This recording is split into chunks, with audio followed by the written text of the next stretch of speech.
You are listening to a podcast of the Geek.io Media Network. For all of our shows and more, visit geek-io.net. And to help support the network, head over to patreon.com/geekio. Now for a lesson. Konbanwa, Anime Otaku Show yokoso. Good evening. Welcome to the Anime Otaku Show. You may have heard these words before, but I'll teach you what they really mean. Remember, we will be discussing all episodes up to the ones we talk about tonight. Anata go sopora o kinishi nanara soyo. If you don't mind spoilers, welcome. Go beyond!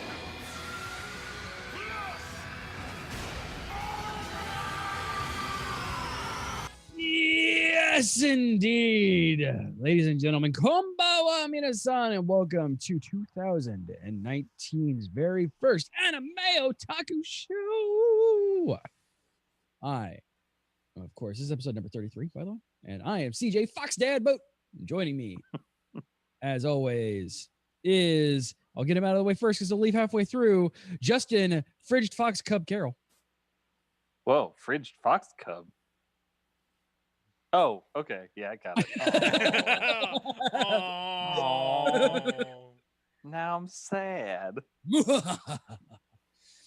Josh, get your pointy sticks here. Can't beat your friends without pointy sticks, McGrath. So many pointy sticks. They were magical pointy sticks, but still pointy sticks. When do we get to learn how to defend ourselves from pointed sticks? Never. One does not simply defend themselves against pointy sticks. And of course, the producer, the man in the chair, the one, the only Raul, don't mind me, Garza. Go ahead and do your flashy transformation. I was going to say something nice about Justin in there, but I chose not to. Thanks, CJ. You're welcome. Hey, Josh. Taco Josh. Yes. What are we talking about tonight? We got a lot to unpack tonight because we haven't done a show in a while, and some of our shows ended. Most of our shows ended. About 50% of our shows ended. Yeah. I mean, you can't say most. You have to say half. No, I still God going. damn it. I could say most. This is Pinellas County, Florida Public Schools. I could say most. You're Mostly not most. wrong. So we've got Zombieland Saga, Season 1, Episode 10, No Zombie, No Saga. Season 1, Episode 11, One-of-a-Kind Saga. Season 1, Episode 12, the final episode, Good Morning Again Saga. We've also got That Time I Got Reincarnated as a Slime. Still charting well with us. Season 1, Episode 10, The Orc Lord. Season 1, Episode 11, Gabiru is here. Yeah. And Season 1, Episode 12, The Gears Spin Out of Control. Man, Slime has on-point naming for their show, for their episodes. Right? We also had SSSS.Gridman with Season 1, Episode 10, Collapse. Season 1, Episode 11, Decisive Battle. And Season 1, Episode 12, the final episode, Awakening. And we are continuing our coverage of the 7 Deadly Sins with Season 2/3, Episode 9, A Promise to a Loved One. Season 3, Episode 10, What We Lacked, which is proper season numberings. And Season 3, Episode 11, Father and Son. And Season 3, Episode 12, Where Love is Found. A lot of sins this episode, folks. Yeah. All right. We probably still won't talk as much about the 7 Deadly Sins as the shows that are ending, especially. Let's get it out of the way. There's less to unpack with the ones that are still going. Exactly. Let's get it out of the way. Let's talk Gridman. Okay. So let's follow along with how it's been since we started the show. Like, since we started the Anime Otaku Show, right?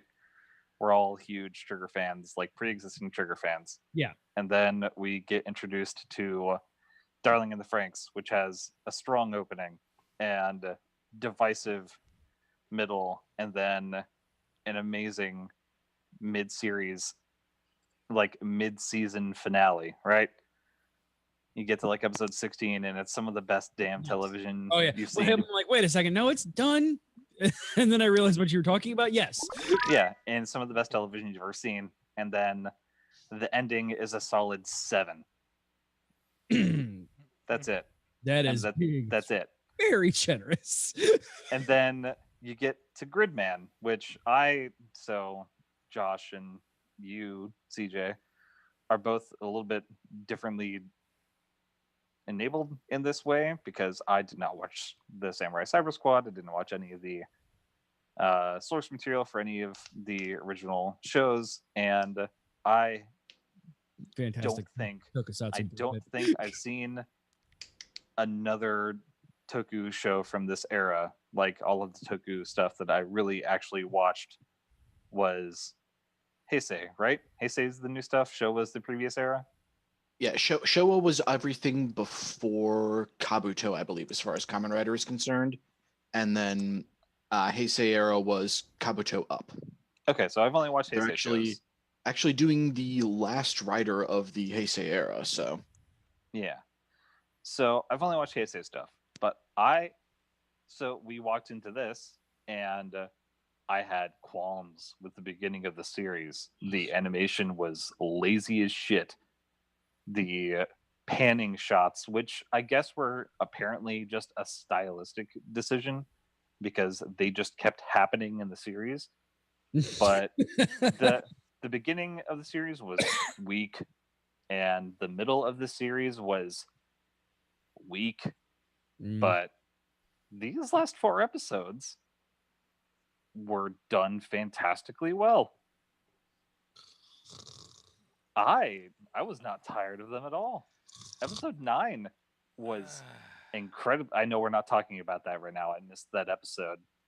The dream sequence episode, you cannot tell me that was not well done. The dream sequence episode might be my favorite episode of the season of the series. It was fantastic. Yeah, it was really well done. So yes. That was really enjoyable. I did enjoy that. So episode 10, 11, and 12 follow along with that mood. And then you get Toku's spirit for the rest of the last 3 episodes. You get real heartfelt conclusions to everything. Yeah. That is something that I've seen in new shows, something I've seen in old shows. And they really did. They popped up with the animation. You got references for stuff that I never even knew it existed. Oh, there wasn't even references in this one. He straight up fucking turns into Ultraman. Right, he turns into Ultraman. The whole Grid Knight thing, I didn't know that Grid Knight was just originally a cut character from the original series. I really liked these last couple of episodes. Auntie was pretty much always my favorite character in there. Like, he was always an interesting, lovable little antagonist. I knew he was going to become more because I know that's how these kind of things go. And like, he was always enjoyable. He was always fun. Always watching him like do the whole like rival thing. It was obviously like this. You knew that he was going to face turn from the very first time you see him. Oh, yeah. But even though it was completely squeaking. Who, me? Yes. 1 second. Yeah, you knew as soon as he was introduced and like he survived an episode, he was going to have a face turn, like, because he was never really a bad guy. And no, he was just very solo focused. He was anti-Gridman. He was an edgy boy. Yes. He was built for one reason and one reason only, to crush Gridman. Exactly. He was anti-Gridman. Like, they didn't try and be subtle with that at all. Like, so it's just I had low expectations for the rest of the series because of the middle of the series. I even skipped an episode to try to catch up today because I knew I was going to be really late. But once I got to, like, I started at 9 tonight to catch up with the show tonight, and that was probably the best decision I made because I would have been bored, and I may have even like skipped the episodes because it just seemed boring. But 9 was well done. The animation director did his job good. The drawings and the art style shift for the one episode were so fucking crisp. I really couldn't put it down. I was very happy to watch all the times throughout that episode where there's that little lens flare on something reflective and you can see Gridman for a second. Perfect. So good. And No, and I'm actually a little upset that I missed the opportunity to speak about the one really amazing episode of this series. yeah, like that's why I had to bring it up now, because I wasn't here to talk about it and I watched it today, so I needed to talk about it. Now, here's the other thing, and I'm actually going to shut up about Gridman after this because we've got a lot of other stuff to talk about.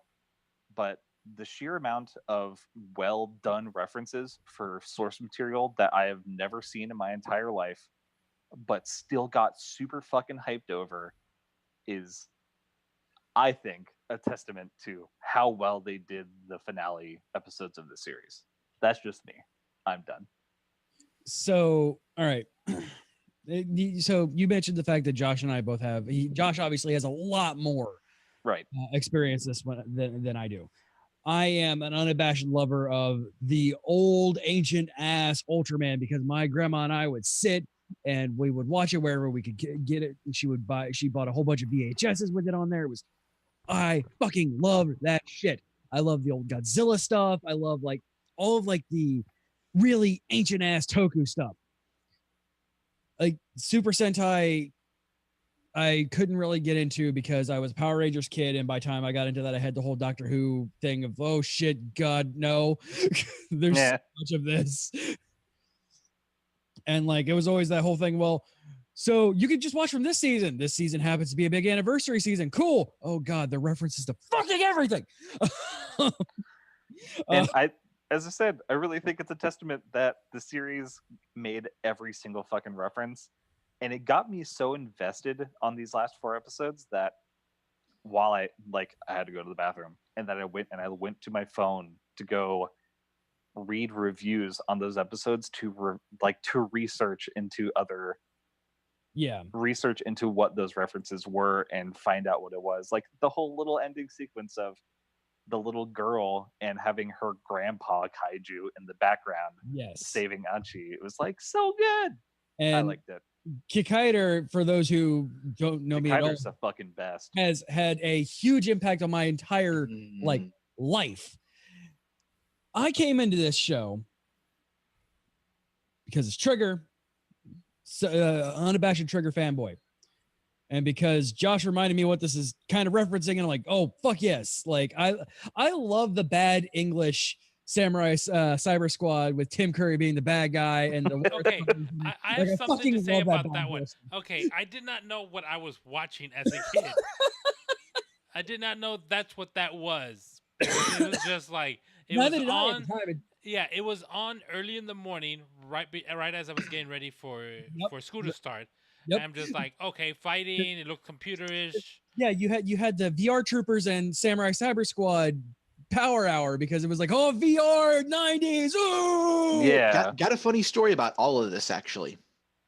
So VR Troopers and Superhuman Samurai Cyber Squad are obviously both drawn from the Tokusatsu franchises. Yes. Superhuman Samurai Cyber Squad was Gridman. Yep.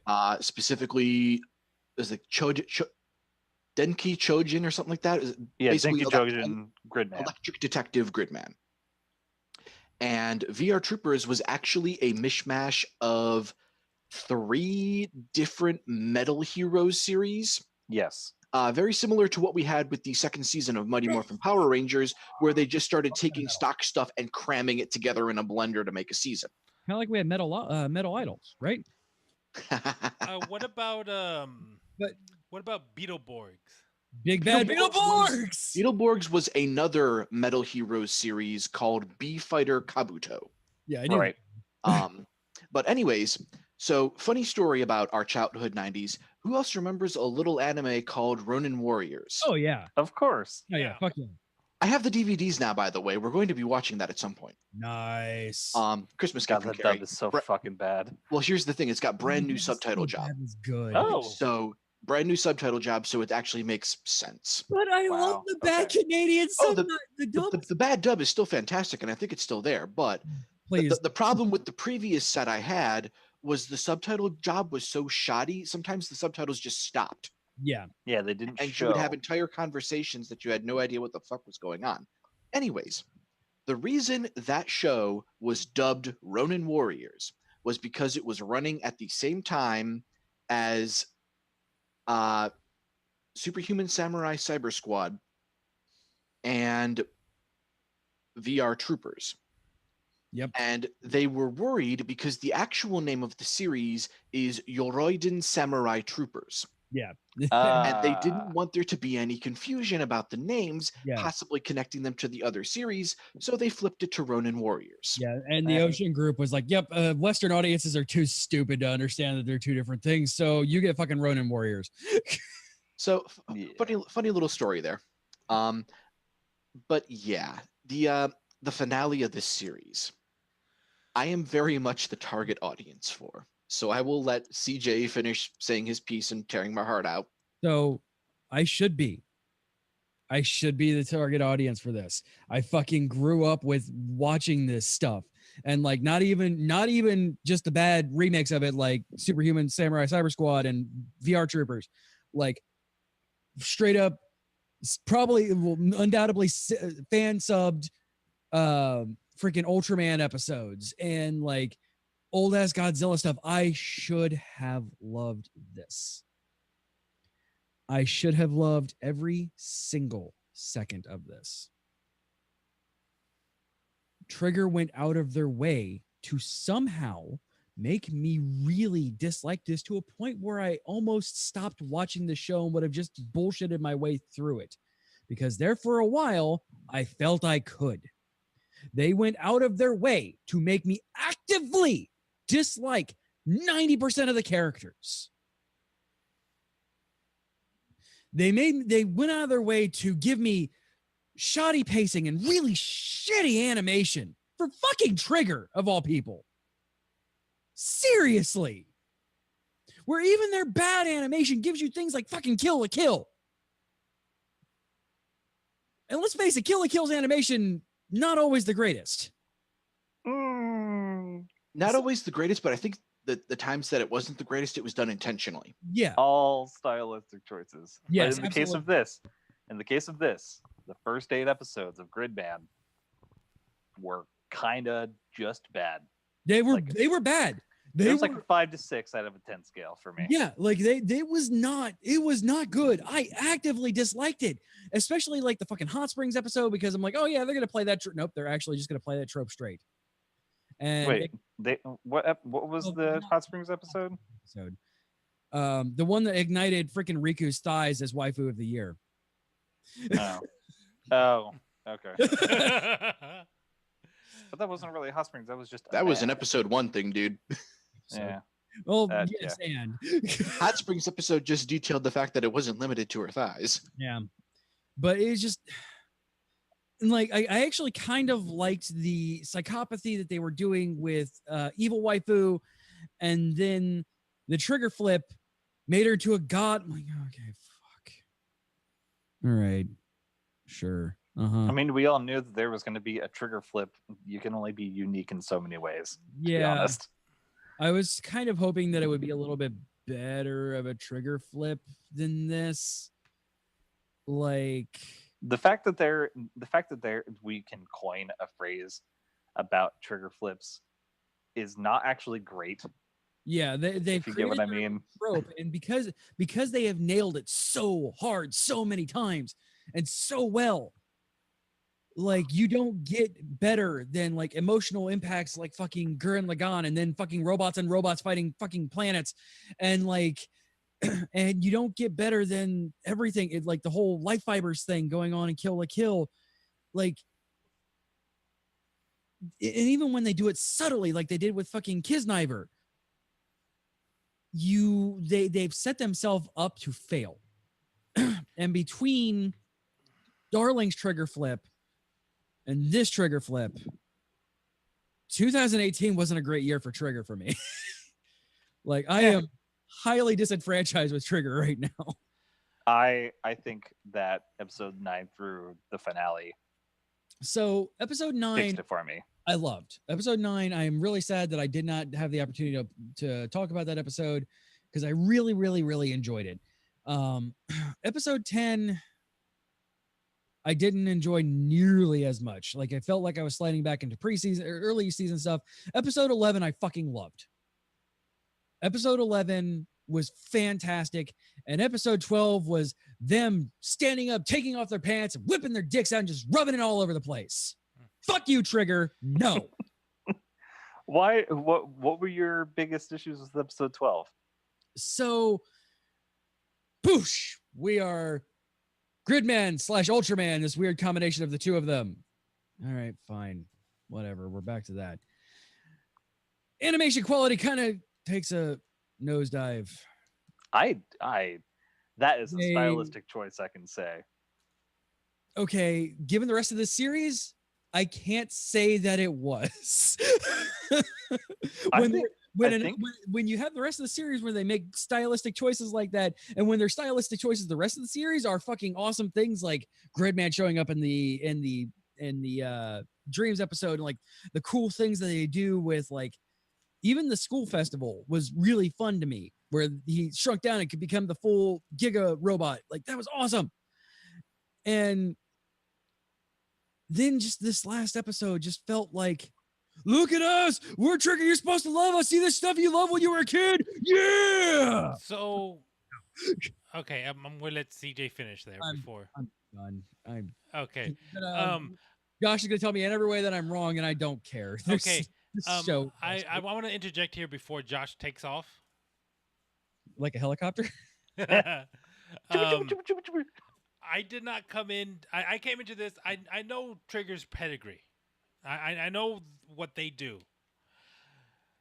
This series was not their series. This is what they took over as the Gridman legend. Yeah, this was Trigger's opportunity to do Gridman. Like they got handed this franchise and said, "Hey, cool, you guys are awesome. Do this really cool franchise that everybody loves."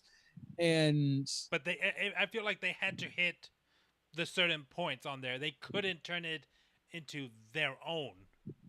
Yeah, they had to hit the bullet points of what I'm guessing the franchise owners wanted them to do, the licensors. Suburia, yeah. Yeah. Suburia Productions. Yeah, like, yes, you can do it your way, but don't go too far out of that box. Yeah, because we still have to, like, if we decide to make another series with another studio, we wanted to have it open enough to where someone else can take the reins as well. Yeah, when we give Anaflex their chance at Gridman, we can't have you guys fucking this up too much. Yeah, and we talked about this, that they need to come out with their own original in-house anime without having A1 tagged on with it. A1's a good studio. Yeah, I'm not saying they're bad. Yeah, it turns out when you have chocolate and peanut butter, sometimes it's chunky peanut butter and it doesn't work well with chocolate because fuck chunky peanut butter. Right? I like chunky peanut butter. This does, talking about all this, makes me really excited to see what they wind up doing with Promare. Because to the best of my knowledge, that's 100% them, right, Justin? Yeah, it's 100% original material. I mean, these last two series that they did, Darlene... Whoa, big breath.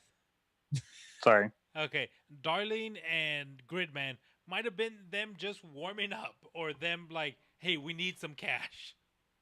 I mean, that's possible. Like that one's possible. Like but then again, when a studio like A1 comes to you and says, hey, come do a show with us, you don't say no. Well, yeah, but it could also be that they were also wanting them, hey, we'll let you do these episodes and we get to put your name on the screen. On the title card, yeah. Yeah, on the title card by A1 and Trigger. Everyone knows Trigger. Yeah, because if this would have just been an A1 thing, even without the Trigger arts behind it, like Darling would have been a flash in the pan and never spoken about it again. I mean, Trigger does everything from like writing to art to.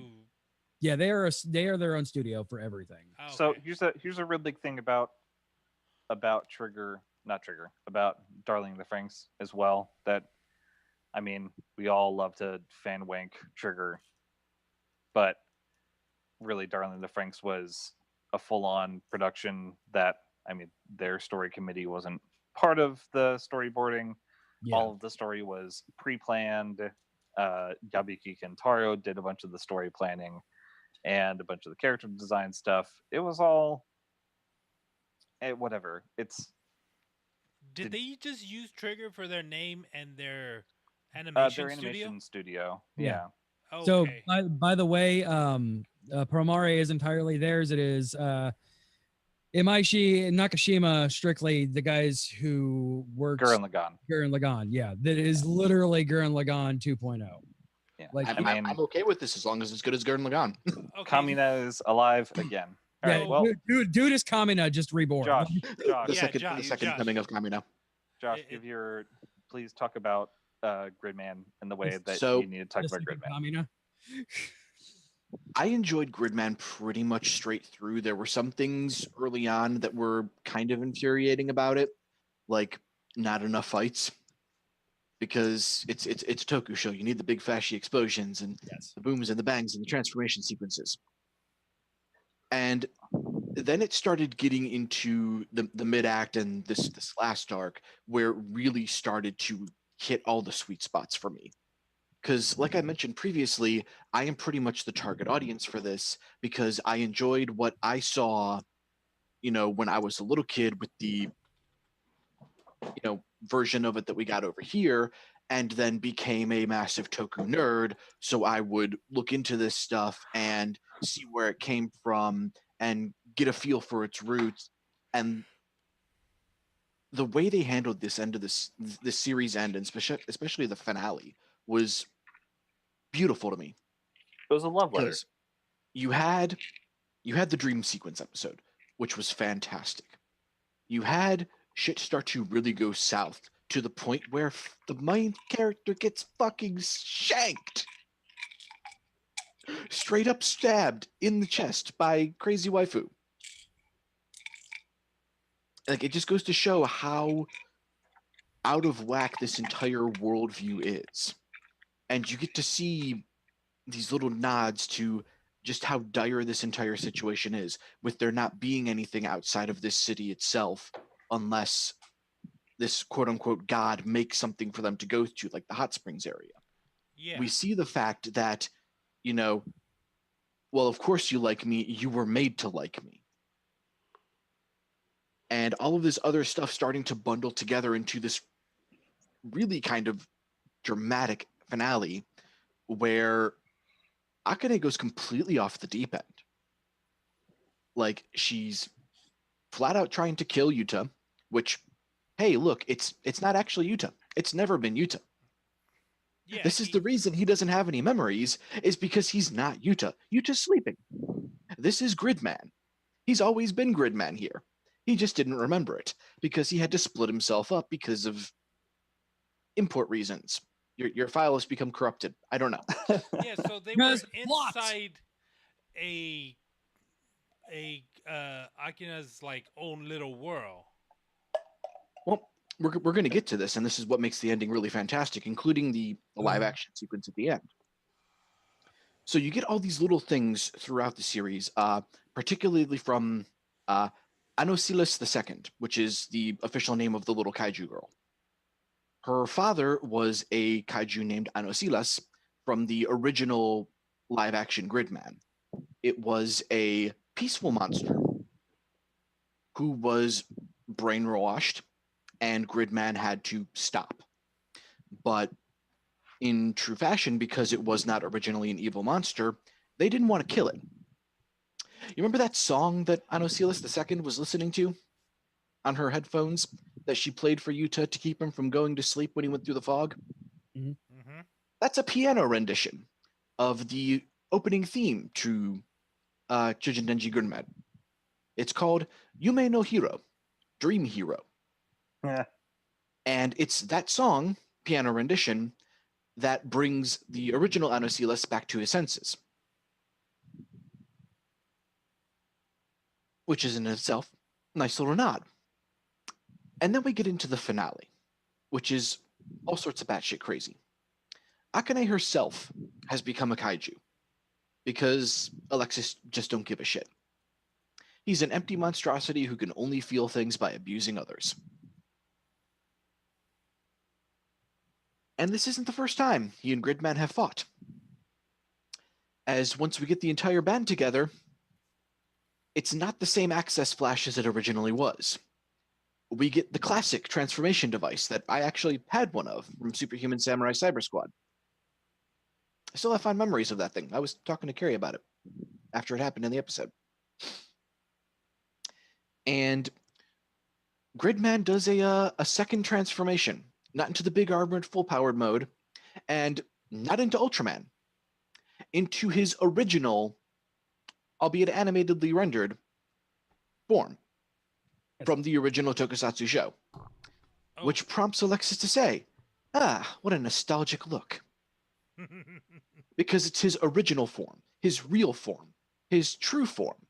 And because this happens, we get not Union pumping up for the theme song power-up as the trope goes, but Yume no Hiro itself from the original Tokusatsu. In its glorious 70s, 80s glory. Dun dun, baby, dun dun.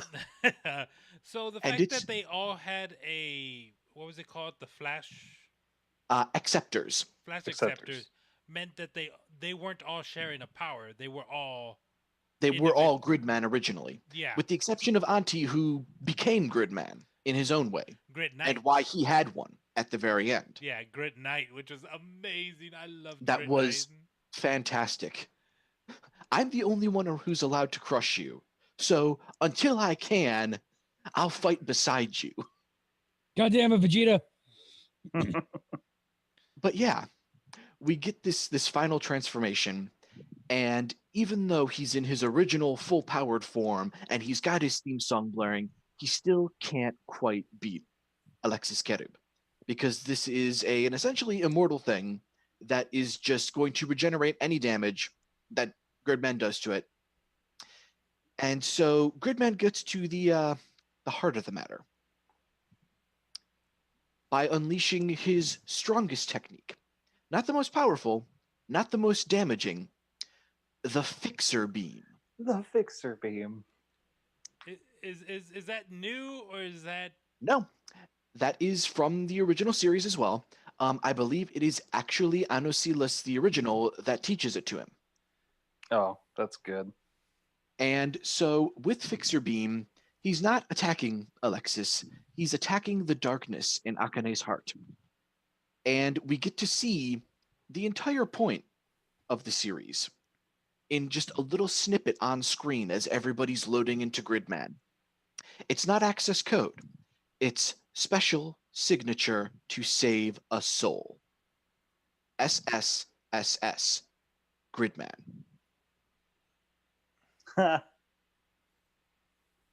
It's been there the whole time. I guess so. And this ties in directly to the way the series ends. We see Akane saved, bidding farewell to Rika alone in her house, and you'll notice she's surrounded by boxes marked fragile. Where do we generally see those? When people move. Then Gridman bids his farewell to the rest of the Alliance. Yuta maybe not going to remember it, but the adventure is going to be engraved in his soul in a heroic fashion. So maybe he will. But we bid goodbye to this manufactured world, and then the episode title kicks in. Awakening. We wind up in the real world, with a young girl waking up in her bed. If you look around the room, you see a familiar pair of headphones, a familiar pair of glasses, and a bus pass case that was given to her by a very dear friend to her. Mm-hmm. This was not a standard tokusatsu series in where there is one big bad evil thing that's going to make everything terrible and it's up to the bad guy to kick the shit out of it. That does technically happen. But this is the story of a girl who is clinically and probably suicidally depressed, who absolutely loathes herself because she lost everything that was dear to her, the friends, the girl she loved, because she had to move away.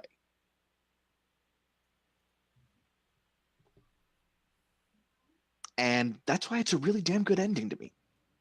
Because yeah, it gives me all the good toku feelings, but it's also very human. And that's why the little live action tidbit was a big deal. Oh, that's so good. And yeah, turns out the theme song was right. He really was a dream hero. Oh. Oh, that actually elevates the ending quite a bit more for me. It was She already needed like somebody to save her from herself. And because our thoughts are composed of electric signals, the electric detective was there. Aw. Damn it, Josh. You did it good. You did the series justice.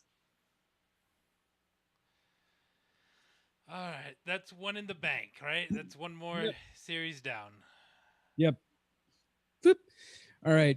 Let's talk about another series that may not be continuing because this is what Japan likes to do with things. Zombieland Saga. No, so okay.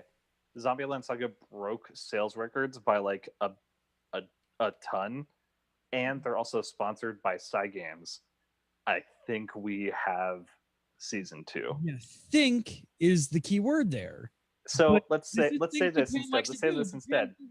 I pray for a season 2 There- because yes. Zombieland Saga had no reason to be as good as what it was. Nowhere near as good as it had the right to be.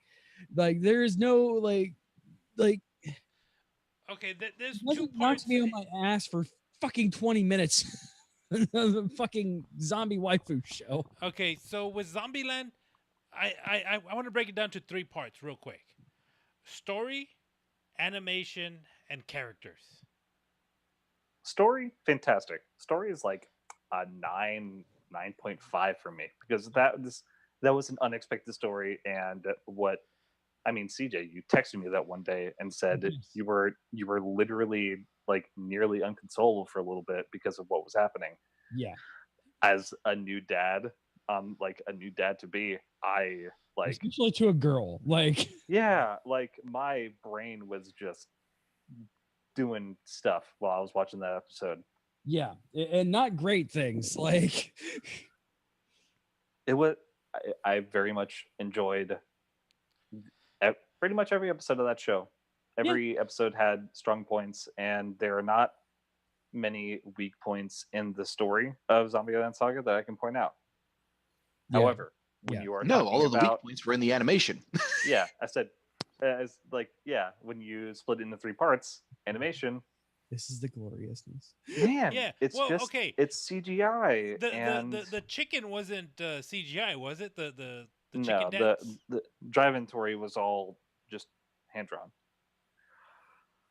I feel like, okay, so here's a big thing about animation studios is that dance sequences, when done in CGI, are way less expensive than hand drawn. And this is a TV anime, and big dynamic group scenes that are supposed to be highly choreographed and stuff like that. Of course, people want to do CGI because it's cheaper to do that. Did they make an ass ton of money doing this TV show? Yes. Do I hope that they'll clean up the frame rate and maybe retool some of the CGI for like Blu-rays for the TV series? Make it not so uncanny valley at times. Yeah, like they need to fix a lot of the frame rate issues, especially the stuff that actually happened in the last couple episodes. But still, it didn't, like, my wife and I watched the show together, and this is the first like full-on Idol series that I watched all the way from beginning to end. And like, I have never been like a huge AKB48 kind of guy. Like, I don't watch idol groups. I'm not super into like J-pop outside of Anasan because I'm a huge weeb, right? But it was a story about a guy who wanted to make his girlfriend happy. Yeah. Even in death. And that's Oh, I oh my completely God. forgot about that part. Yeah. The guy, so How could you forget about that? I It's it's a story about a guy who just wanted to make his not girl- even his girlfriend, just a friend. Yeah. But he recognized that she had a dream and saw that it was just tragically taken away from her. That part And- damn near broke me, by the way. And just just a flashback of, it was 15 seconds. yeah, listen to this. Oh, thank you, or whatever he said. I'm like, oh, I got goosebumps just thinking about that fucking 15-second scene. Like, Yep. oh, So I'm gonna go find an immortal necromancer to bring back my waifu and turn her into an idol. yeah, And because that's what she wanted. and that's because that's what she wanted. And so when second season comes out, because I'm just gonna keep on banking on it because I actually really do like the series. The guy, the voice actor for this, like, he did such. Everybody was talking about he was so abrasive and stuff like that. He was very mean to them. He was very mean to them, but every single thing that he did was for their good, and they became. My they're going to say favorite SAGA, part about right? him was when he would calm down and he talked to them one-on-one. Yeah, when he was doing normal stuff. Yeah, when he's right? doing normal stuff, where he's actually like being like a not a supporter. What's it called? A mentor. He's Yeah. being a Excuse mentor to these girls.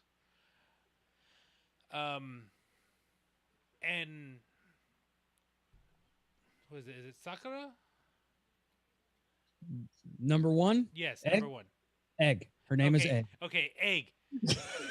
In episode 11, where it goes through, where she gets her memory back from getting hit by probably the same truck.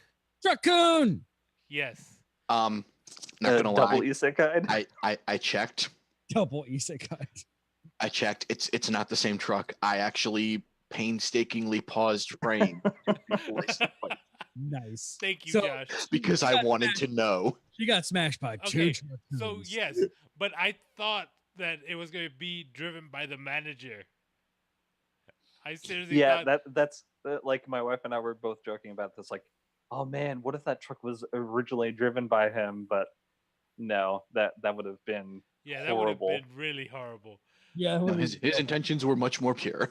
yeah. Yes. I will Like, never the give up most on you, pure. Sakura! So the whole fact where she kept on trying and failing, and then she failed, and then she was just that much more determined to do, which is the basic thing in life. It's not how you succeed, it's picking yourself up after you fail. It's not how many times you fall, it's how many times you get back up. Yes. And she just fell into that the spiral. If I know most people here know the depression spiral.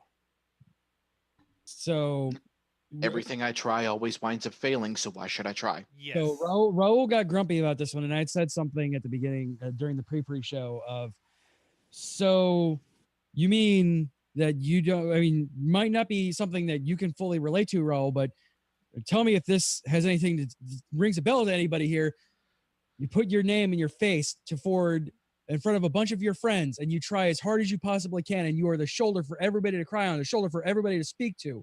And nobody really knows you. Nobody really gives a shit about you unless you are the face that is holding them up when they need you. And you are happy to be that person. That weighs on you. That tears you down. I live that every single day of my life. Sakura going through this gave me a point to focus on in this show that I didn't even realize I fucking needed. It is weird that I could see things that I go through this damn zombie waifu. Yeah. And I think that's where the show really shines. Is this was one of two shows that I was least looking forward to for this season. Because I could give a rat's ass less about idol shows 9 times out of 10. And I am really burnt on the isekai genre. But go figure, through the power of awesome fucking storytelling, 2 of my favorite shows this season that we're talking about on this show are the fucking isekai show and the and an fucking idol idol show. Oh, we got a question from the chat. What's up, Poker? But yeah, animation is a little. Of course, Poker. While we're talking, you can speak. The animation on the show, obviously, especially those, just needed some love, and hopefully with the Blu-ray that they'll be able to actually put that out there, because, like Justin said, weekly anime gets slammed through the process. Like, the anime production schedule is Grueling. rough. There's It's actually also an very episode about that expensive. in what was it, Magical Girl Ori? Yeah, Magical Girl Ore did that. I mean, if you watched any of Pop Team Epic, it was obviously that a bunch of people that were jaded with the anime business just screaming out at the bullshit that they had to go through. So, Oh, go ahead. I was just gonna say with Zombieland Saga, I mean, you have the conflict that comes up in episode 11, where Saki remembers everything, and she does, and she was the Not most. Saki, Sakura. Sakura. Egg. Egg. Okay. And she's like the one that was the most excited to do the main show, and then she gets hit, and then she forgets all her memories, and then she remembers her trying and failing. And then whatchamacallit? The night of the show, shit goes down. Yeah. Yeah. The bad luck is real. Yeah, she's not wrong. Like, but yeah, like Saki kind of, aside from the mom slap. Oh,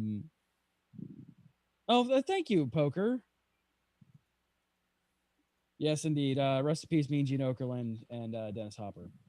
Yeah. Hulu bringing back the Golden Girls? Interesting. I didn't know anything about that. Wait, what? That's going to be one of those things that will... It really depends on who they get for it and how they handle it, because that's one of those situations where you're trying to capture lightning in a bottle twice. Yeah. And you got to be real careful about it. Oh, yeah. Wait, so did I hear you guys correctly in saying that they're rebooting Golden Girls? Hulu is, yes. Hulu is apparently, yeah. Okay, so if they don't have several cameos of Betty White, or have her as a main character doing some kind of thing, I mean, they're doing it wrong. Also, this is like a complete bunny hop, but my father-in-law and his fiance, when they got together, my father-in-law's fiance was like a big Golden Girls fan. Mm. And she would go to sleep every night watching Golden Girls, and she was very worried about whether or not my father-in-law would actually be interested in the Golden Girls. But now they continue to watch it every night, and he has several Golden Girls shirts. He has like a shirt. He has a shirt with all 4 of the girls on there, and it says Squad. Oh. And we got him a Golden Girls coloring book and a pack of colored pencils for Christmas this year. It was very funny. That is awesome. Yeah, that is fantastic. Yeah, my father-in-law's great. But yeah, so yeah, shit goes down, and then like the song that they're singing though, also with this is just obviously on point, because that's the entire point of the entire show. It felt good. Obviously, you didn't get like if they didn't think they were getting a sequel, or a second season, they're certainly baiting for one. Oh yeah, last 5 seconds. Well, consider the last 5 seconds. Also, you don't get Tai-chan doesn't wake up.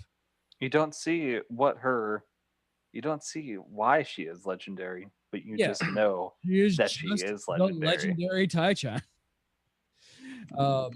Like, you don't get anything on that. You get obviously a 15-second flash that is a gut punch of a backstory for Kotaro. Like, man, what a fucking gut punch. Oh my god. And that means that he has sat there and thought about that and worked his ass off probably to get this magic happening for 10 years. Yep. And obviously the rest of the girls were all test subjects until he could get his girl back. Jesus Christ, Kotaro. As dedication. Right. That is pure love, and it is weird. All right. So Slime is a 24 episode season. So, okay, a quick wrap up of Zombieland. It's good. It's an idol anime with zombies, but Yeah. it's amazing. It's a good idol anime with zombies. I watched and relatively enjoyed the original Love Live season. Like, The I rest of haven't them are garbage. seen. I don't even know. Would K-On count as an idol? Oh, No, that's a light music club. Yeah, it is that's just music. Yeah, you're gonna want things like Idol Master and Love Live and that Horse Girl show is technically an idol show. yeah, not Pretty derby. We don't talk about the Horse Girl. Hey, show. I watched a couple episodes of that show. It actually wasn't bad. The animation is unbelievably good. I didn't finish it, but it was very well done. You have Bang Dream, also like you have a bunch of Cinderella Girls. Cinderella Girls, yeah. So I'm guessing this is just going to be continue. I would not be surprised if this comes back around next fall because it's a zombie show. So might as well put it in Halloween season. So because it's being produced by Side Games, I would not be surprised if they actually came out with a Zombieland Saga video game. I would play that with my dog. I would play that with Kia, like 100%. I would love to if they put that out and like these little microphone, a little karaoke kind of game. Yeah, man. I want to have weird Tamagotchi rap battles with my daughter. Man. Yeah, Zombieland Saga, just an unsurprised hit, and Yeah. I loved it.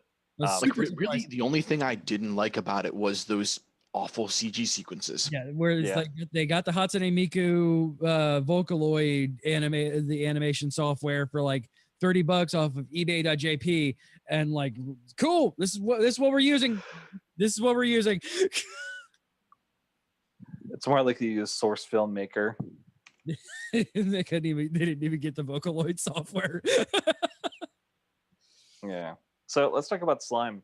Slime. I'm gonna let you guys lead on this one because I watched these episodes a hot minute ago. Yeah, Right. I watched These these episodes as they are aired. 20 minutes long, but they feel so much shorter. Yes. Yeah, there's a lot of stuff, like a lot of very exciting stuff happens in this. Like, so a really cool thing is like CJ, you know this about me. I'm a filthy fucking manga reader. But I stopped reading the manga for this series so that I could watch the anime instead. And that's really weird for me.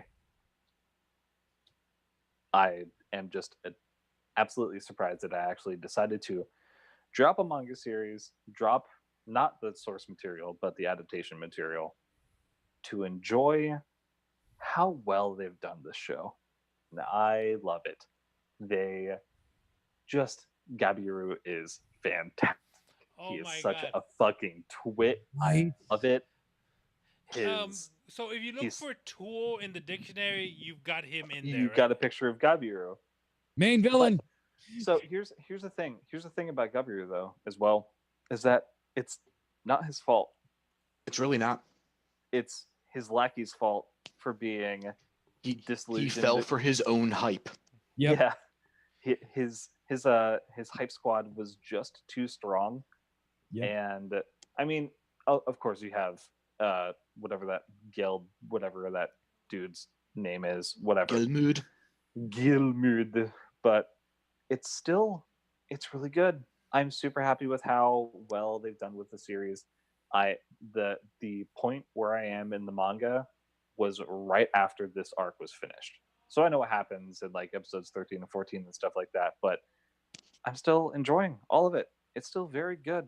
It's well animated. You fully see from Rimiru's standpoint that, man, my people are overpowered as shit. Yep. They are just kicking dicks Fucking and taking Gapta, man. names. Fuck you, Fucking Gapta. Gapta is Gapta, just we wrecking said this shit. last week, or last time the episode. Yeah, not Gabiru. Yeah, He Gapta. is Krillin. He is Goblin Krillin. Yeah, this is Oh, one of yeah. Goblin Krillin. I just realized none of us have been putting freaking show titles in this. So let me say this, and this isn't really a spoiler, but it is a thematic, not thematic, I don't know how you would really say this, but you guys, while you're watching this show, you guys understand that Rimuru is obscenely strong. Yes. That suit follows throughout the novel series, and by proxy also means that all of his followers are also very overpowered. And seeing that in action in the sequence of just watching the battlefield just get Nuked. wrecked Yes. by his people is just so satisfying. And I mean, Xian. So here's the thing about the series that I thought was going to be actually particularly like You're offensive actually to you skipping forward guys. a little bit there, Justin. Sorry. Yeah, Yeah, that's because- why are we talking about episode 13? It came out like 2 weeks ago. Because even numbers, jackwagon. Fine, whatever. Either way, So- one of the things that I thought was going to be more contentious in the series for us is the depiction of Xian being an Opai-chan. But it really isn't like super terrible. Like No, it's not it really jarring. isn't. Like it's up there obviously, but yeah, it is not like it's weird that I can tolerate it. It's not like the gratuitous fan service that we got out of fucking Gridman. Yeah. Right. And boy, howdy, there was a lot of gratuitous fan service in the middle of the Gridman series, the Gridman season. But yes. I like it. I like Slime. They do really well. I'm super happy that the music is really good. For some reason, even so, there is something about Slime that my wife and I have both been peeved about in the series. To be honest, is that it feels like their marketing team was given a synopsis of the show and were not given. It feels like the animation team didn't know what happened on episode 6 for the opening and ending of the show. It feels like the promotional team for the series didn't know what happened at episode 6 of the show. So all this promotional material that you get for the show has Rimuru in his human form with Shizu in tow. Yeah. And it's annoying. It is. It's weirdly annoying to me. Because this is not a spoiler. That mask, he keeps it Oh yeah. forever. Like that, like he uses it for a very, very, very long time. And that I don't know why it irked us so much. We make a comment every time we watch an episode of the show because we watch the opening, we watch the ending, and it's still her in the ending of the show. It's still her just walking through the mountainous fields. It's like, bro, she's dead. Come out with a new opening and ending. Right. Although I think with the new season, they actually did that. I think episode 14 has they New added opening. stuff to the opening. It's still like the same beginning and ending, but they added stuff to the middle, and Well- it's a new ending, and it's you have to watch the ending. I mean, they also Okay. put Tsundere Dragon in all of the stuff, but as far as anybody knows, and as far as we are in the anime, only their legacy exists still. Like, there's been no verification that we are ever going to see that dragon again. Again, from what we have been presented. I think from what we've been presented is that he's totally just willingly inside of Rimuru. So In I think perpetuity, though, we have not. Yes, I think we will as well. But what we've been presented is he's locked in the Pokeball. yeah, I think I'll just. I think continue there's some inferring that. level of Veldora being at least somewhat close to breaking out, because remember, we did get that scene after Rimuru ate Ifrit Yeah, of that was great. Veldora basically being, hey, you came to the wrong neighborhood, motherfucker. Yeah, no, and So- I'm not saying that I am like 99.9% sure that Veldora is coming back. Like, I'm just saying the show is hyping it, even though we have not been presented any evidence that Veldora is anything more than a literal id at this point. So here's another thing about it is that this is not spoiler. I've not read super far into like the light novels or anything, but like that. But I legitimately think that Rimuru is going to have like a dragon transformation later. Oh yeah, 100%. Yeah, I think that will be the only Dragon fashion that we'll actually we ever also see get to see Veldora in again.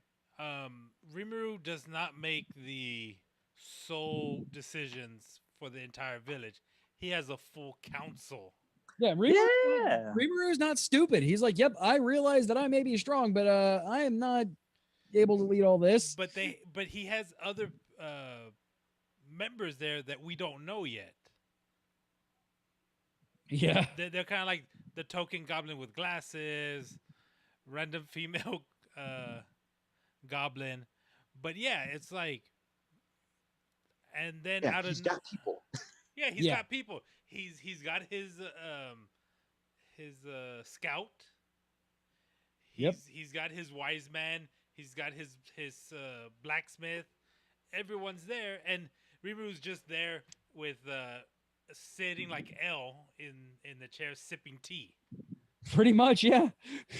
And then a good leader knows how to delegate. Yes, and then the Dryad comes in. Yeah, the fucking Dryad. Pardon. Save, please.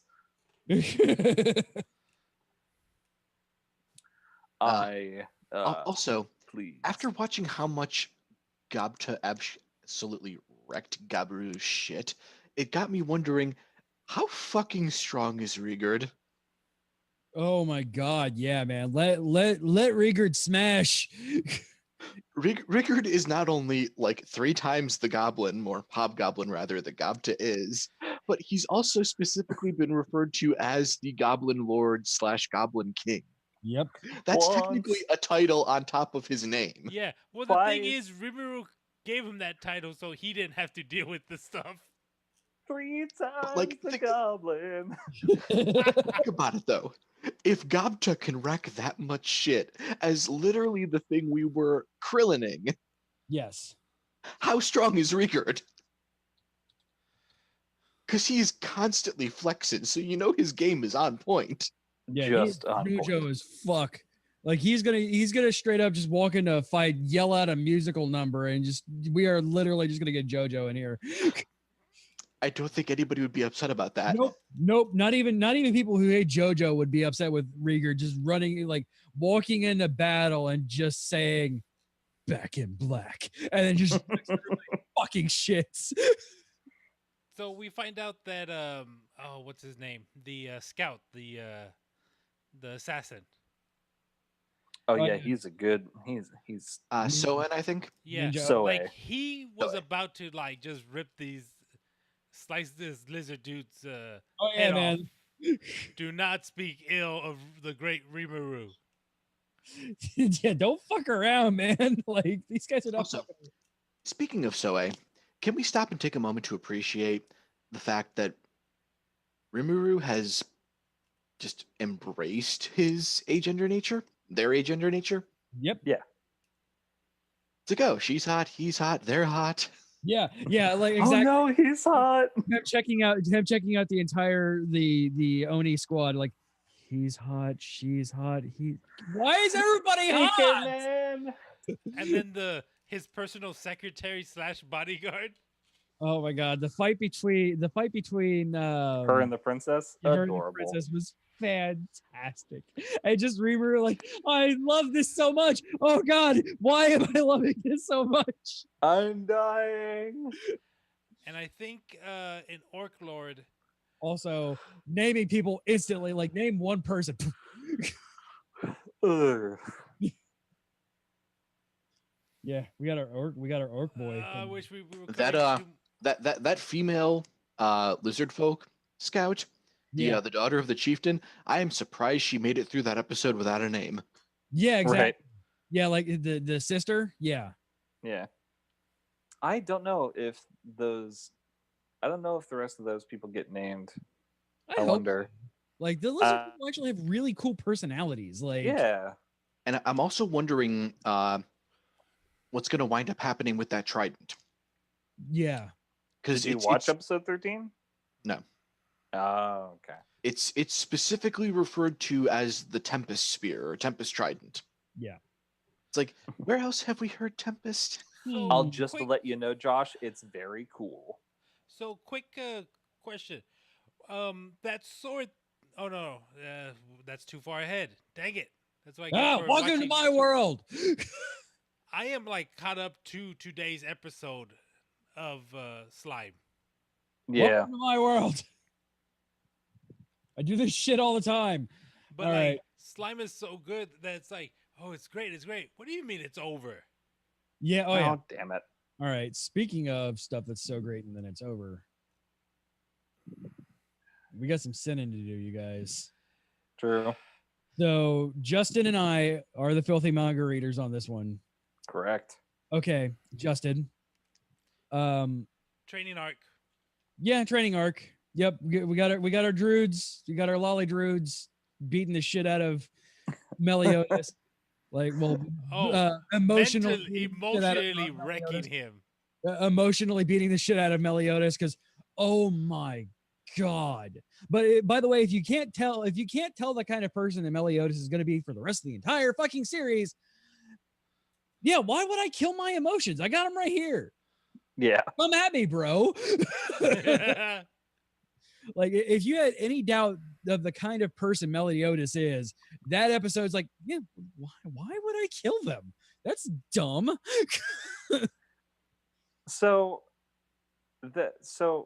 Okay. So everybody else is caught up with the actual anime now at this point. Everybody's actually watched up to it. Up to this 12 episodes. Up to this 12. Okay. Now, parts of this current arc are weak. Yes. But I'm still pretty okay with how it's going. You know what? I was really angry that the reason I dropped the series the first time I dropped it was because of the power levels thing. I was like, so Justin, would you reassure them also that that they're not as bad now? Where you're caught up to. Power levels don't matter. Exactly. No. They're all bullshit and like, but the manga at this point also it plays with the point of, these are the power levels. And then they do the Dragon Ball Z bullshit, which I'm okay with because yay, Dragon Ball Z bullshit. It's just so they are there and they are not removed later in the series because they introduced concept and the author didn't want to be like flip-floppy, right? Yeah. The author didn't want to introduce a concept. It's power levels are totally a thing for young people to get excited about, right? It's like, oh yeah, my character is more powerful than your character, blah, blah, blah, blah, blah. They aren't catering to us. They don't give a shit about us, really. American viewers of the show. Yeah. They need to sell their manga and they do what they think is the right thing to do for their specific audience. We are secondary.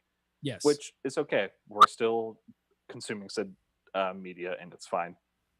But I think the Japanese audience also, like the older Japanese audiences, also did realize that, hey, can you subvert these tropes instead? And now they subvert them quite well. And they still use them. They still use power levels as a device within the series, but it is it's fine.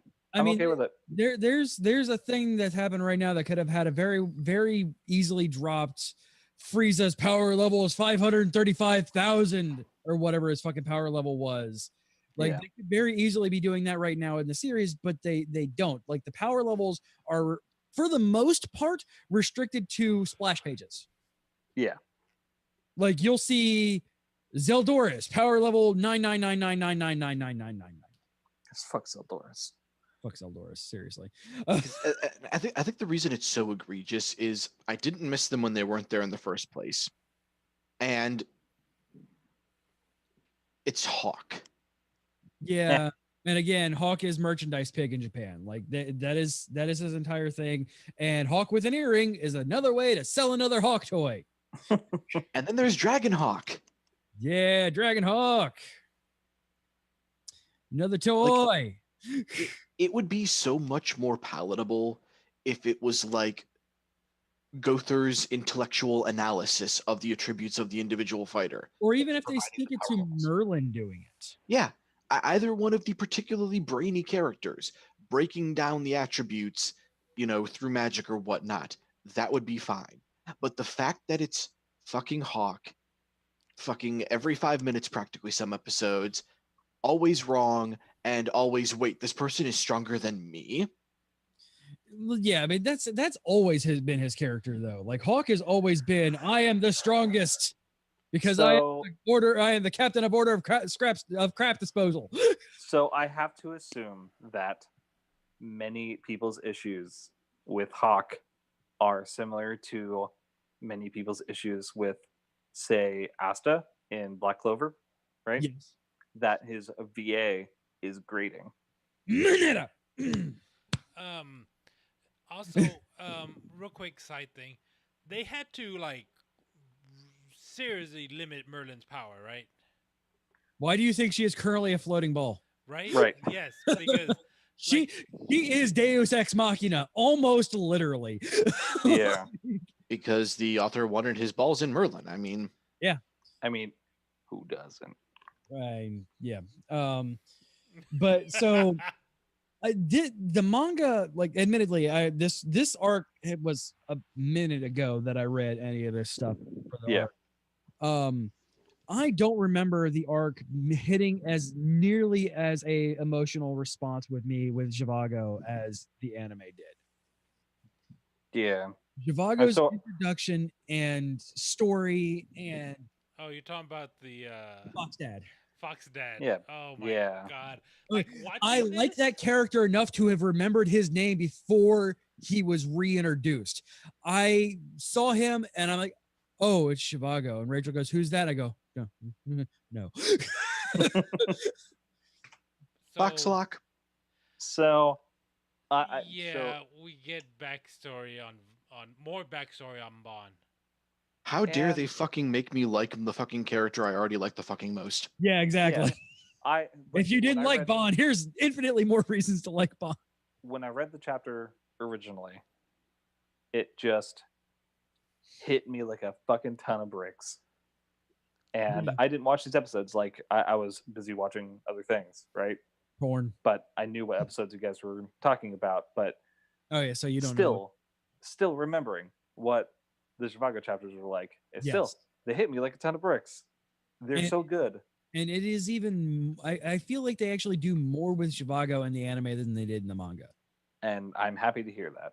Like it is a character that like I was in love with him already because I fucking love Bond and everything about him. I can't say and even reference things in the current manga because Justin's not caught up with that either. I love Bond like unabashedly. Like Escanor may be the only character that I enjoy as much as Bond, and that's for a completely different reason. And we got peaks at Escanor these couple episodes. Yeah, you did. I am so excited to have you guys be introduced to Escanor. Oh my god, he's such a proper little barman most of the time. It looks like. Yes, he is. Praise the sun. And we get a little one line from Meliodas. Oh, he's stronger than me. Yeah, exactly. Yeah, Meliodas dropping that hammer down. Like, yeah, he's stronger than me. Even unlocked Meliodas, by the way. So and we get Elizabeth is actually being purposely held back. Yeah, she's a druid. And is also a reincarnation of. Yeah, we that was spelled out from like day one though. Like it was spelled out from day one, but especially here over at Robot House, we were hoping wasn't going to be the case. Wait, what happened? Elizabeth being Liz's reincarnate. Oh, yeah, of course. Yeah. Because how fucking contrite. Way to make the useless character even more useless. She's not even her own person. Justin, I feel you. Justin, I feel you. Man, I cannot wait until My Hero picks back up and I can rub this right back in your fucking face. I have to deal with this shipper over here from you, asshole. Don't even fucking at me. You know what you don't have to worry about is that I'm up to date with both. Well, almost up to date with. Don't even fucking at me. over a year of this shit from you and Carrie and Justin. No. Hey, Fucking do it. I'm already about it, son. Also, Gentle. So check chat. oh, I'm gonna check. Yes, yes. I'm gonna put chicken wife. I'm gonna put chicken flippers on you. Chicken fingers. And we also get the awakening of Meliodas' full power. No. No. Nope. This is not even his final form. Not his final form. But he gets his shonen power up, and you do get the official bomb drop of He takes off his weighted training clothes. yeah, basically, and you do get the official the official thing of not even just kind of him poking around at it. King calling him out on his bullshit. Hey, you're a demon and a really powerful one. Son. No, it's not true. It's impossible. We also Zeldoris dropped the brother on I don't remember his commandment name. Who? Zeldoris? Yeah, Zeldoris and shit. The older brother. Yeah, the older brother. Esterosa? Yeah, Esterosa. Esterosa is his love. Yeah, no, I couldn't remember his. Never mind. I couldn't remember his identity. We'll go with that. Yeah. Yeah, but and we kind of got a peek at his power too. I love fucking Truth just getting the shit knocked out of him when Meliodas is like, yeah, just bring me over there. You could die, you know that, right? Yeah, I'm just gonna go talk. It'll be like 10 seconds before I can bring you back. Yeah, that's fine. That's all right. Anybody want to come with me? No, we're good. By the way, I loved the slight confirmation of what I had already been assuming to be the case about the commandments when Galen's trying to talk himself back up. Yep. And one of them is like, hey, don't lie to yourself. We are not restricted from our own curses. Oh, right. We also got a little more of Stalking Waifu. Oh yeah. Sorry. I'm like, wait, Stalking Waifu. The commandment of faith. Yes. Yep. After she fucking brings back the dead, and oh hey, look, it's dead waifu. Yeah. Elaine comes back. Beating the shit out of people. Yay. And I do want to point out though, as much as that was like, really, of course we're doing this. Commandments over there, you know, it's like, oh, you two must have something really special because if your love weren't true, your eyes would be burning out. And yeah, guess who else's eyes didn't burn out? Bonds or Jericho's. Yep. So poor Jericho. Yeah, right. Poor girl. Poor Jericho. She knows, and she doesn't even care. Yeah, like he calls her little sister right to her face. She grabs that. It's like, you know what? I'd rather be a little sister than nothing. Like, bravo on her on acting like a damn adult about that as well, knowing that she is in love with this man, that she will never be able to have him. And cool, I'm here. I'd rather be here with you as a little sister than not with you at all. And if it surprised anybody that Bond's eyes didn't burn out when his love came around, then you don't know Bond. Right. He would give up and tries to give up everything for this girl. And to a point, it's like, yeah, I just want Elaine to be comfortable. I don't care about you fairy assholes. But you're our king now. Fuck you. To be fair, I was expecting Elaine's wake up to go a lot worse for the other fairies in the area. Yes. Yeah. That was that. Yeah. It wasn't bad in the manga either. It was just one of those things. I too was like, oh no. Like especially the one that made shish kebab out of Bon. Yeah. Like you hurt Bon. Fuck you. It's like, oh, she's about to be splattered all over this tree, and oh no, she just gets slapped around a bit. Okay. And then the turning into the Black Swan, Elaine, like which is a really cool outfit for her too. And it's like when I was reading that in the manga too, it's like, oh, this is gonna be very bad. Okay. Cool. Unfortunately, I'm kind of seeing. I'm predicting right now that when they defeat her or whatever, that she's just going to straight up like disappear. Well, that's already been mentioned that it's going to happen. She's running on battery power right now. Yeah. Elaine is not a permanent fixture, and I could say that unequivocally. Yeah, no, that's 100% understood. Like, and it kind of sucks, but at the same time, it's creepy having her around. Yeah, it is. It's really weird watching her and Bond snug it out. Seeing him happy was hard. Don't get me wrong; it's fantastic seeing him happy. I just wish they had made her a little less Fae-like. I know, but I like the fact that they stick their fairies to be more childlike. But yeah, it does kind of put some very awkward things. Like, I'm a little bit more distressed at the druid lollies than I am at any of the fairy lollies. The druid lollies, when they first came around, I'm like, seriously, all right, cool. It's like the mangaka's into two kinds of women, Elizabeth and Elaine. Yeah. So, actually, I mean, yeah, I had something I'm really like that's not important. We're kind of at an awkward point in this one where this is the lull of this season.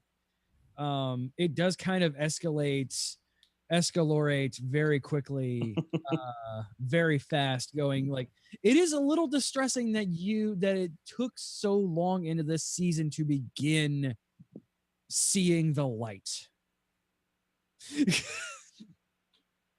See, I don't have, due to my just catching up with the series and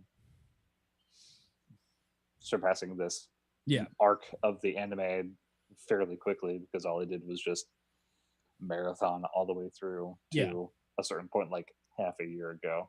Yeah, like it was this arc was a minute ago, you guys. Like, yeah, it was, and I could tell that like I was getting a little bit bored during this arc, except for, of course, the Bandad thing. Yeah, but either way, I mean, it gets better, and then it gets worse, and then it gets better, and then it gets worse. I don't know. So we also still don't. Go ahead, Justin. Go ahead. Sorry. I don't know if the series is going to have a really compelling conclusion, because it's steeped in shonen bullshit, but at least it's not as steeped in shonen bullshit as some other shows. So I don't know. I hope it goes well. I think if I am not watching ahead on purpose. If this ends where I think it's going to end, I think it will be a very good cut.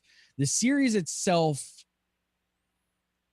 like, because the manga's in its final arc right now. Right. So, like, I am afraid that they're gonna kind of fairy tale ending this, and I'm not talking about like Cinderella fairy tale. I mean the manga fairy tale, the anime. Natsu fairy tale, not Cinderella fairy tale. I have a bad feeling they're going to do that. I hope they don't go as far as doing stupid shit like they did with Bleach. And so help me fucking God if they Naruto this shit.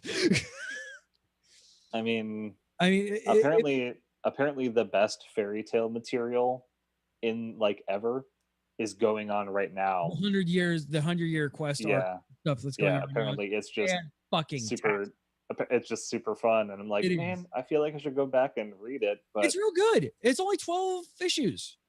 No, but I'm talking about I should go back and read the end of Fairy Tail. Oh yeah. I mean, so of all the shonen things that have ended, like, Fairy Tail has ended the best. And even then, it had a little bit of a rocky ending. Shonen series don't typically know how to end, from what I'm noticing. Unless they're only 100 chapters long. So yeah. So it's because Bleach was real damn. It got axed, so they had to close it.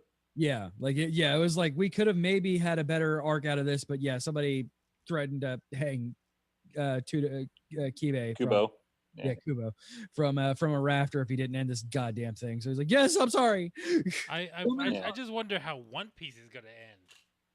It's not. One Piece is not going to end because they're going to put his head into a gefilte fish jar, and he is going to have a robotic arm to draw for the rest of eternity. Okay, so at the end of the world, when all the nukes have fallen, it's going to be cockroaches, Betty White, and One Piece. Yes. Yeah, and then when the eternal heat death of the universe occurs, you'll figure out that One Piece was the treasure found inside One Piece was the friendship all along. Yep. Also, speaking of that, I'm not going to actually say much further than that. Y'all should go read Fire Punch. Okay. I'm not going to say anything about it, and I'm going to say go read Fire Punch, because just saying the eternal heat death of the universe reminds me of that. So I'd go read Fire Punch. So yeah. Seven Deadly Sins right now. I'm sorry if you're not sorry, getting back on track because we are running late. Sorry if you're not really feeling this part of the season. I feel you. It does get better. Yeah. This arc was very them trying to the mangaka trying to feel out new things, and eventually, as you get later on in it, it's obvious that the mangaka's like, these things did not stick, and we're gonna move on with the things that people actually like. Yeah, some of the stuff succeeds, some of the stuff just doesn't. For like some mangas, like how much in advance are like each of those chapters written? Depends on the author. Toriyama, for example, went on record, said he sometimes wrote entire arcs in 2 days. Toriyama is notorious for them giving him a deadline and him waiting until the very last second to do it. So the college student way. Yeah. Kibe, or Tudo rather, the guy who wrote Bleach. Kubo, Kubo and the two strings. There we go. Kubo and the two Bankais. Fuck you, Ichigo. Kubo had things planned out for a long ass time, and that's the reason why the ending of Bleach felt very rushed, because they weren't going to continue on with it. Okay, because will some also do like they'll write a chapter or they'll write a arc and they're like, okay, this wasn't well received. What if I do this? Yeah, and that's what I feel. I don't know much about the mangaka for Seven Deadly Sins, but this feels like that. Like they wrote a bunch of things and then kind of pushed those out into the ether, got those published, and then kind of coasted, listening to people's reactions and things like, okay, so if you want to see an honest look at the manga writing process and how storyboards are developed and how story planning is done, go read Bakuman. He digivolves into Huckmon. Bakuman is seriously one of the best Shonen Jump series to ever come out, and it's just the manga about writing manga. So yeah, as we're trailing off here at the end, I gotta go. Okay. Okay, go ahead and CJ. All right. So, thank you guys for hanging out with us. Greatly appreciated. As always, remember that you can support this stream and everything that we do by going over to our Patreon site, patreon.com/geekio. Also, you can hang out with us live outside of when we are on air by heading over to geek-io.net/discord, where you can, if you have your Patreon and your Discord connected, you get cool stuff. And your Patreon feed, even if you don't have your Discord connected to it, has all sorts of freaking cool stuff going on for it, including a master feed that's ad free. It's so like we have a whole bunch of cool stuff coming up there. I'm gonna put some more stuff behind strictly for our patrons coming in 2019. It's really, really cool, really rad stuff is going to be happening there in the very near future. You can email the show by sending an email to show@geek-io.net. All of our social media are /geekio show. If you want to give us a call and leave us a voicemail, you can do that as well. 727-489-4335. That is 727-489-GEEK. So I have been putting show title candidates into the chat through the episode. And I'm actually going to pop off. So, all right. much love to you guys. Good night. Bye, It was a pleasure Justin. talking to you. Bye. Bye. All right. Oh, shoot. He did it again. He left before the show was over. God damn it, Justin. I mean, hey, he made it most of the way through. Right? 90% this time. Yeah. So we have her name is Egg, Brainwaves, Goblin Krillin owned Count :2, Merchandise Pig, Fox Block, Chicken Fingers, Bandad Thing, and Head in a gefilte fish jar. We're also horrible people by putting that up there for a second. Yeah. Well, no, Goblin Krillin doesn't get owned.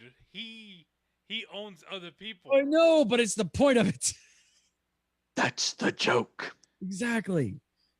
Krillin gets owned. Goblin Krillin does the owning until he has a heel turn and becomes the most evil villain. Oh god, that'd be terrifying. All right, so we're going with Goblin Krillin owned Count. I mean, I guess yes. That's by popular vote. That's how we run these things. Yep. Right? All right, guys. Thank you so much for hanging out with us. We love you all. We will see you on Wednesday night for Liquid Handicap and Thursday while we review Venom. We love Dun you. dun dun. We'll see you then. Bye-bye. Bye. Bye bye.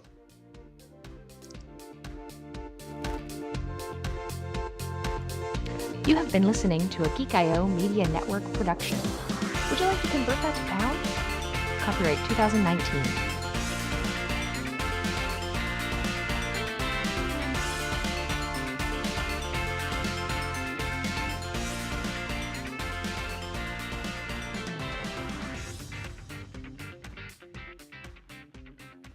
Diamond Club hopes you have enjoyed this program.